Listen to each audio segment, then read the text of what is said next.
The Childhood of Jesus, Chapter 210. The child foretells the fire from above. After several hours everything was burnt up, and nothing was noticed by any of the guests, since the Lord wanted it that way, and no one else knew anything about it except the servants of Cyrenius. Only then did Talia, Maronio's pillar, and the chief officers and centurions, along with Mary and with James, who led the little child, come out of the house into the open for the first time this day.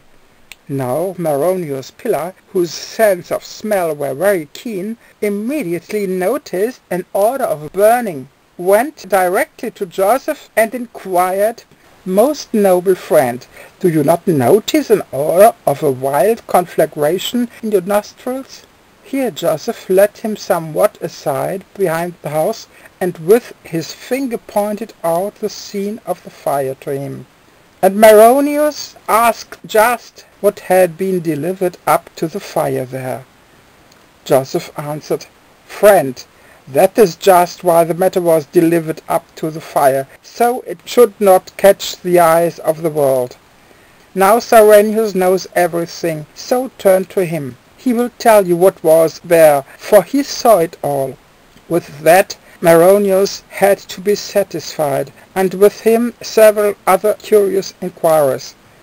Thereupon the little child requested that Joseph, Cyrenius, Jonathan, and his James come along with him to the scene of the fire, which here and there still gave off wisps of smoke. When they arrived there, the little child ran 3 times around the large fire area, took a half-burned dagger, gave it to Cyrenius, and stated, "Cyrenius, see, now your enemies are defeated, and their strength is turned to ashes. Here in my hand is the last hostile remnant, and it has become useless.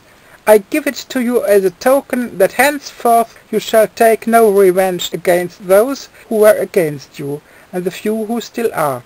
For as useless and reduced to slag as this dagger shall also be all your anger as well as that of your few remaining enemies. These your enemies went forth from Tyre, and want to destroy you here. Now I knew the day and the hour and the moment that you were in danger. Therefore I had a storm come at the right time last night, which drove the wild animals down from the hills, and caused great fear and terror among the assassins, so that they became helpless when they were attacked by the beasts. And behold, thus it will be one day in the future. A mighty fire from above will come over the bones of all the doers of evil, and will devour them to dust and ashes. Then will the Lord pass 3 times around the scene of the world's conflagration, and no one will ask him and say, 'Lord, what are you doing?' And only at the 3rd time around shall the last ray of anger be taken from the earth." At these words all were wide-eyed, for no one understood their meaning. Chapter 211. The child warns Joseph against vain searching. After a while Joseph went over to the little child and asked him how such was to be understood. And the little child replied, "Joseph, here you seek in vain, for there are many things indeed which will not be disclosed to you while you live on the earth.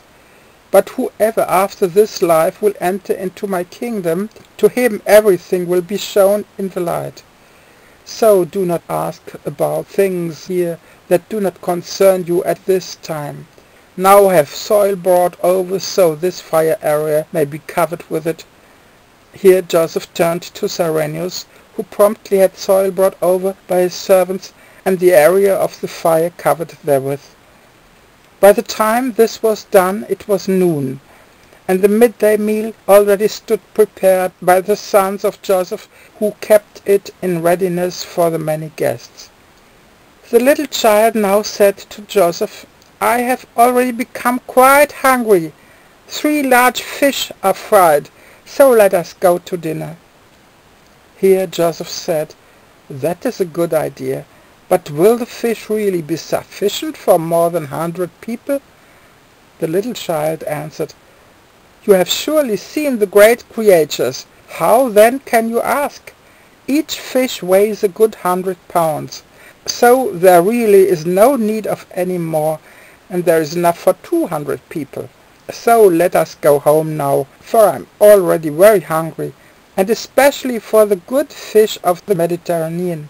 Thereupon Joseph promptly called everyone to the noon meal and went inside the villa. Thereupon Joseph promptly called everyone to the noon meal and went inside the villa. On the way to the villa, Therion asked the lovely little child whether this sea really was a sea in the middle of the land, Mare Mediterraneum, and the little child replied, Whether right or not, I must of course speak with all of you according to your kind, if I want to be understood by you. After the meal you can look it up on the little earth globe, and there you will undoubtedly find out whether this expression fits. The little child now ran ahead with his James to be at the table as soon as possible. When Joseph arrived, the little child smiled at him from the table while already holding a piece of fish in his hand. Joseph was secretly quite happy at this, but said for the sake of propriety, Well, well, my dearest little child, such a big piece! Will you really be able to eat it all? And the little child smiled still more and answered, Do not worry about that, for your fathers have already seen to it that nothing can easily harm my stomach, for they have often served me with the largest and worst scraps. Here Joseph well understood what the little child meant.